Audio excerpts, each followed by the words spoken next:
What a season opener. What a championship battle we have on our hands. Norris versus Verstappen continues on for another year. Rookies were thrown to the wolves. There were some surprise point scorers, and Ferrari continues to be Ferrari.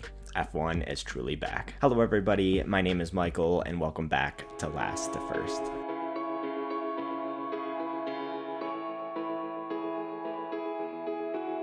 Just like that, the opening round of the Formula One season is over, and Australia produced a really awesome race to kick the season off with some inclement weather to really throw things up in the air and create some interesting storylines. So let's get into some of those storylines now. Starting out, we have to talk about the championship battle, and boy, we really are picking up where we left off. It is going to be an absolutely fascinating year to see Norris and Verstappen going toe-to-toe from really more or less equal odds from the beginning of the year, rather than one of them having a championship advantage from the beginning of the season. McLaren definitely have the pace advantage right now, but Verstappen being Verstappen still keeps him and Red Bull in it, and it's going to be interesting to see how it plays out over the course of the year. They were just so close all race long, and it's going to continue like that all year long, I would imagine. Both of them were really the cream of the crop throughout the field. They did have little moments that favored one driver or the other in terms of mistakes, but other than that, they were pretty much perfect, and that's why they were 1 and 2 in the race after all said and done. And I think we're going to see a lot more 1-2s between Verstappen and Norris throughout this year. While everybody's been talking about Norris v Verstappen, we cannot count out Oscar Piastri despite the now big points gap after one race. It's a long season, a lot's going to happen, and we cannot count him out by any stretch of the imagination. He was looking as strong, if not stronger, than Norris at times, and he looks to be there or thereabouts now with Norris. And qualifying, it was super tight, and that's where he really needed to make improvements after last year. It's early days, but it is looking to be a 3-car battle for the championship. McLaren and Verstappen are absolutely miles ahead of everybody, but I don't think we quite saw all of Ferrari's potential. There's still so much season to unfold with lots of twists and turns, particularly from round 9 onwards, when there are some changes to the flexi wing. So we have a whole long season ahead of us. Why McLaren? Why? Halfway through the first race of the season, they have a 15-second gap to Verstappen. They have a massive pace advantage, and McLaren instills team orders and says to Oscar Piastri to hold position. Like, what are we doing, McLaren? And then, of course, Piastri gets out of the rhythm, and he makes a mistake after they told him to hold position, falls back a few seconds, and then they're like, oh yeah, you're free to race, continue on. Like, what are we doing, McLaren? I do understand that, it was a precarious race, it was still wet conditions, and it was getting to a point of a crossover, so I understand them wanting to be careful, but that immediately favors Norris over Piastri, and I do not think that was the right move to make. They had a big advantage over third place Verstappen, and they could have let the drivers battle it out a little bit more. McLaren, I think, have certainly improved from last year just based off of this first race alone. They were operationally much better, and they did keep calm and make good decisions during the rain and during the changing of conditions. But things like this make me a little concerned for McLaren, because this was just not a good call on their part, I don't think. While that wasn't ideal for Piastri, in the end, it didn't much matter because he was the one to make a couple major mistakes that did bring him out of contention for the win, and that ultimately costed McLaren a 1-2 finish in the race. I think McLaren is going to have their hands full this year trying to deal with those two drivers, and we'll see how they manage it going forward. Next up, we have to talk about all of the rookies and the absolute trial by fire that they encountered during this race. And after the first race here, I want to rank them. Starting out with the top ranked rookie for me was no doubt Kimi Antonelli. He was a cut above the rest of the rookies. He was steady and calm all throughout the race. He made a few overtakes, and the team made the right calls by pitting him at the right time, and he wound up in P4. He did have a spin, and he was lucky to escape a crash from that, but overall, it was a really sensational drive from the rookie, and he shows why he deserves to be in that Mercedes, and it was just an incredible drive. I mean, I forgot that he started way back in like P16 or P18 or something like that, and he was able to get back up into a high point scoring position, which was really awesome. And he was the only rookie to score points today and keep it really clean for the most part. Next up, I had Gabriel Bortoleto, and he had a pretty good weekend overall. He had a surprisingly good quali getting into Q2 when Nico Hülkenberg was not able to do so, and the Sauber wasn't, super quick, even though Hülkenberg did score several great points for them, and that caused us not to see Bortoleto a ton in the race, but he seemed to be doing a pretty steady job. He didn't make any mistakes throughout much of the race, but then at the end he did bin it in really tricky conditions. But there's an asterisk next to that. I haven't heard anything official, but we did see the suspension snap before he even hit the wall. So was something breaking before he crashed, or did him spinning on the track and the vibrations, the grip from the tires, everything like that, did that cause the breaking of the suspension? Not sure, but there is an asterisk next to that crash. But overall, a promising weekend for Bortoleto. Now from here on out with the rookies, it gets much worse. Third, I have Liam Lawson. It's too soon to tell if Yuki should have been the one to replace Sergio Perez. To be fair to Lawson, he had interrupted practice sessions all weekend with car problems. It was his first time at Albert Park, but overall it was just a super scruffy weekend. He never really made progress in the race. He had a poor qualifying, getting knocked out of Q1, and then he of course crashed out as well in the race, but he was on slick tires in very wet conditions, so we can give him a bit of a break. But yeah, it was just not a very good weekend for Liam Lawson, and he's got a lot to prove and a lot to try to build on going forward. Given Verstappen's pace in the race and Liam Lawson's 11 Grand Prix starts, I think Lawson should have had a better weekend. Next up, I have Jack Doohan, and Doohan's only saving grace was that he had a pretty good weekend up until the point that he crashed. For him, I have him ahead of, say, Hadjar, because it was slightly better for him to bin it on the opening lap rather than the formation lap, but it was still not ideal for him. With the amount of pressure he's under, he needs to be absolutely point perfect, and that was not ideal for him. Would have been one thing if it was later down in the race, but the opening lap was not particularly good. I can't believe the live feed didn't point their cameras right to Colapinto as soon as that happened. Maybe Colapinto wasn't around, I'm not sure, but the pressure is on for Jack Doohan. And speaking more on Isaac Hadjar, boy, what a tough race for him. He looked good for most of the weekend. He looked like he was one of the better rookies throughout the weekend. He had a solid qualifying performance compared to some of the other rookies, and then he just absolutely binned it on the formation lap. It was a bad look, and it leaves us with a lot of question marks over what his future is going to be like, and what his pace is going to be like, since we really didn't see him in the race at all. It's tough. That's not an acceptable mistake, but you do got to feel for him. You can see he was very emotional, and that must have just been absolutely heartbreaking to see that. It was nice to see a lot of people in the F1 paddock there really supporting him through that, like Anthony Hamilton and even Stefano Domenicali went over to visit him and stuff. But yeah, definitely my heart goes out to him, but that was not ideal for Hadjar. My last place rookie, I have Ollie Behrman. He looked actually horrendous for all of the weekend. He really seemed to be the worst of the rookies, and just surprising given his stand-in performances last year. It was just, his whole weekend was full of incidences.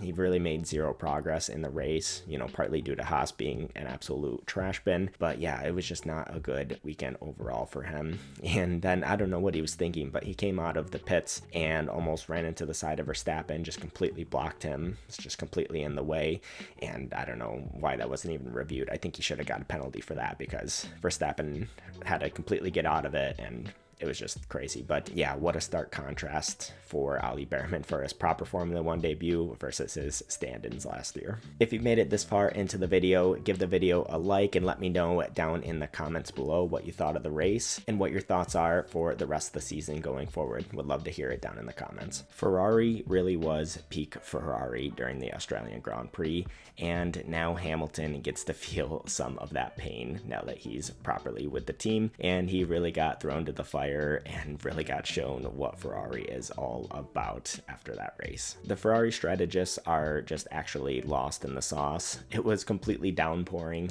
and they still kept both of their drivers out on slick tires. I know everything was very marginal. It was close calls, but it was very clear that it was time to pit, and the gamble did not quite pay off. It's one thing for them to gamble, and it's another thing for them to just blindly make a decision with the blindfold on and just randomly choose what to do, because that's what it feels like the Ferrari strategists do at times. They threw away a real opportunity and a potential chance for a podium and maybe even a victory as well by making a really poor call. That was really showing the Ferrari of old and not this new Ferrari that Fred Vasseur is building. So they really need to get on top of that and not let that happen again throughout the season. Overall, though, Ferrari is just looking to be on the back foot. They don't seem to be there with McLaren. I don't think we really saw their true pace, but they certainly seem to have a little ways to go, and they seem pretty neck and neck with Mercedes right now. Now we've really seen a proper comparison between Lewis Hamilton and Charles Leclerc, and it certainly shows that Hamilton still certainly has some work to do. I was expecting him to be a bit behind, but he was looking pretty decent throughout the weekend and in the beginning of his Ferrari tenure here. Throughout the race, it just showed that Hamilton still has a lot to build on with the chemistry with his team and with his race engineer. There was a lot of kind of back and forth and not understanding or one another, maybe not listening to each other as much as they should have been. And it just creates some tension and creates a less than ideal race and experience for the both of them. While Hamilton's pace shows that he does still certainly have some pace to make up on Leclerc, he still shows that he is a very experienced and capable driver because he really didn't make any mistakes throughout the race, and Leclerc was the one who spun. I would expect from here on out, though, for Ferrari and Hamilton to be on another level going forward. I think they would have learned a lot from this weekend, and I would expect them to be performing even better just next week at the Chinese Grand Prix. Let's give a big shout out to Williams and Sauber because they both had a really awesome weekend. Particularly with Williams, they really were the midfield standouts, and they took advantage of the big four teams having a bunch of blunders, and Alex Albon was able to pick up an incredible P5 for the team, which scored a ton of points for their championship bid this year. Sainz's incident is still a bit unknown if it was mechanical or mistake, but that maybe threw away even more points for the team, and they're looking really strong, especially compared to a year ago. But Albon just had an awesome race. It was just one of those good performances from him where he was able to just keep calm, steady, consistent all race. He was able to keep the drivers behind him at bay for quite some time, which he seems to be getting used to by now in that Williams. And yeah, it was just a really, really strong performance for him. I was really rooting for him to be able to get on that podium, but it didn't quite materialize, unfortunately. Now, Sauber, on the other hand, I really have no idea how they got into the points, and it was some really big points for them with Nico Hülkenberg coming in P7. I guess they were just one of the teams that capitalized on some of the weather and just made the right calls, which isn't always the case for Sauber, and that allowed them to get some really awesome points for them. They, being the slowest team on the grid, seemingly really had no business getting any points, but they did the right things while some of the other teams got things wrong, and they took advantage of that. Now, I've touched on some of them, but there were absolute crashes galore during this race, and even before the race got started as well, of course, but it just really showed how tricky the conditions were, and it showed how, whether you were an experienced driver or a brand new rookie, that it could catch you out and there would be some big consequences, especially being at this track with the gravel and with the walls being pretty close. It was, crazy with how many crashes there were. It was one of those races of attrition where it seemed like if you could just survive, then you were going to get some points. It was particularly tricky for the rookies, of course, but there was one rookie, Kimi Antonelli, who really stood out above the rest, and he did have a spin, but he was lucky not to have a proper crash. But all the rest, Hadjar, Doohan, Lawson, Bortoleto, and even some drivers like Alonso, Sainz, they all crashed as well. And yeah, it just showed how tricky it was. There was just so many other little incidents as well. Some more notable ones like Piastri and Norris's excursion into the gravel at the end of the race when the rain started coming down again. Also, Charles Leclerc had quite the interesting spin towards the end of the race. And of course, we also had Verstappen going wide that allowed Piastri to be able to sneak through early in the race as well. Overall, that weather just makes for such a fun race, makes it so unpredictable, so tricky, and it was just really back and forth, and my emotions were just running all over the place during that race. Now, some less than ideal things I want to mention about the race are the fact that there was one of the car trolleys on the track while the cars were going around in wet conditions, the TV direction, and the timing scores as well. F1 just never seems to learn about safety, and I don't know how it was still acceptable to have all of these trolleys still on the car with a very wet track and just having the cars, even though they were under safety car conditions and safety car speed, it's still very dangerous, and there was no need to have that trolley out there right as the cars were kind of coming by as well. It's certainly a tricky thing to judge, but I think they did get it wrong in that case. I was at least happy to see things like the safety car being deployed sooner rather than later. They didn't seem to, take forever to make a decision. They threw it out pretty quickly and were decisive with it, so that was pretty good.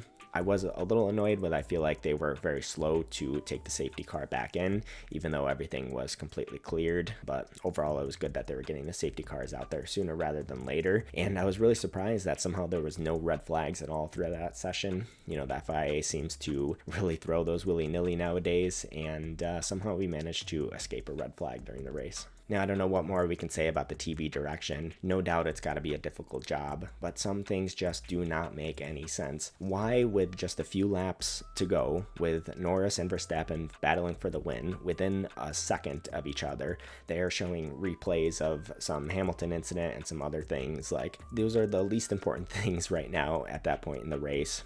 Sometimes it is tricky to judge what should be shown on the live feed, and you never know if an incident is going to happen or not, but sometimes it's just so obvious. All they need to do is just look at the timing screen and see the gaps, and then they can base it off of that. If the leaders are within a second of each other, we should be showing them on the live feed. There is not a single reason to have a replay going, but I don't know if that'll ever change.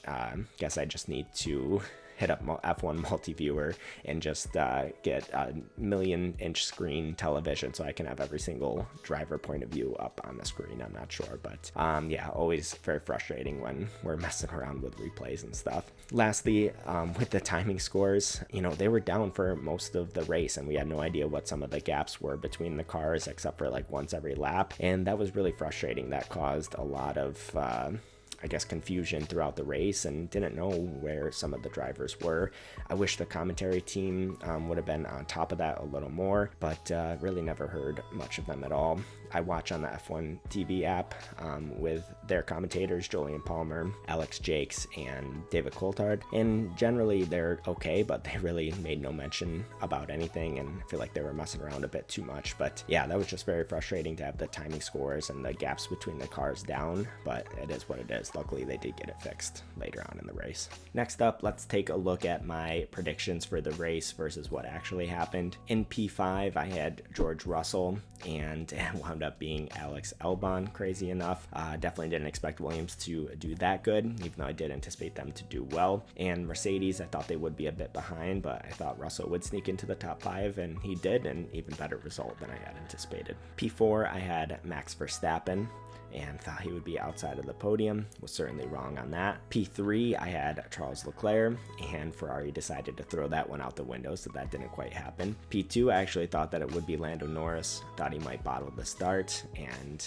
thought P1 would be Oscar Piastri, but of course, none of that quite worked out. Of course, it ended up being Antonelli in P4. He had a much stronger race than I ever could have imagined. P3, we had George Russell on the podium. Mercedes really didn't have the pace for that, but they took advantage of the situation at hand. Of course, Verstappen still managed a nice P2 on the podium, and Lando Norris brought home a really, really strong win.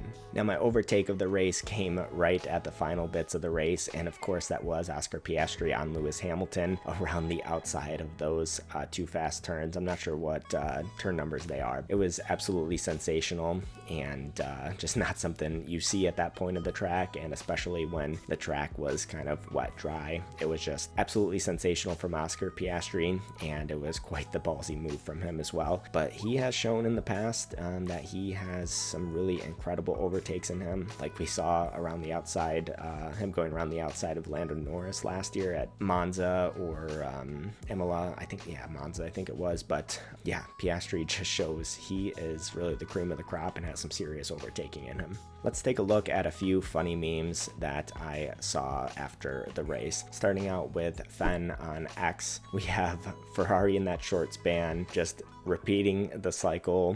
Just Ferrari fans, they just kind of go back and forth just over and over and over again. It's like Ferrari's time is over, then they have a good result, they're back, it's over again, and just the cycle always repeats itself. Just a really great meme to summarize Ferrari. Next up from @Screwderia F1 on X. This one, I just cannot even, it is too funny. Just showing all of the Red Bull drivers that have just had their careers severely damaged by being Max Verstappen's teammates, and now we just have Liam Lawson looking up at some of the past drivers like Ricciardo, Gasly, Albon, and Perez, and it just is too funny. And hopefully Lawson doesn't fall victim to the same fate, but it was not a good weekend for Lawson by any stretch of the imagination. And lastly, from Tom Bellingham @P1, welcome to Ferrari, Lewis Hamilton.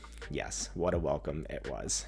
Great memes. Lastly, let's take a look at the championship picture, even though, of course, there isn't too much to look at given we're only one race in. But, of course, we have Lando Norris leading the championship for the first time in his career, and for the first time in over 1,000 days, Max Verstappen is not leading the championship. Looking a little further down, we have some disappointments with Ferrari only coming in 8th and 10th, and some surprises with Albon being 5th in the championship, and Hülkenberg up to 7th as well. So, pretty crazy race to start things off. More interestingly, in the Constructors' Championship, somehow after all that, we have McLaren and Mercedes tied at 27 points. I guess, it goes to show having two drivers in the mix with good points is better than just having one. And despite Norris's win, with Russell and Kimi Antonelli having a 3-4 on the grid, they were able to score some really solid points for Mercedes. While the scoring grid was pretty jumbled up and down it, there were still 3 teams that were not able to score any points. Haas, not a big surprise because they were looking so bad throughout the weekend, and even in testing, they weren't looking super good. Racing Bulls, that was quite the surprise. I believe they just made the wrong call with Yuki because he was way up into the points for the vast majority of the race, and then somehow next thing you know, he wasn't even in the points at all by the end of the race. And Alpine as well, just doing Alpine things. I think they made a not so great call as well that caused Gasly to be knocked out of the points by the end as well. So that is the first round of the Formula One season done and dusted. Next up, we move on to the Chinese Grand Prix, and I am more excited than ever for this season to continue on. It looks like we're going to have a proper championship battle, and I am so ready. It is so awesome that we have 5 races in 6 weeks. It's going to be busy times, but very exciting times. So thank you all for tuning into this. Be on the lookout for my upcoming videos regarding the Chinese Grand Prix, and I look forward to seeing you all next time out then. If you are interested, give me a follow on social media. I'm on X as Last2First first spelled F1RST, and I'm on Instagram as Last2First, first spelled F1RST.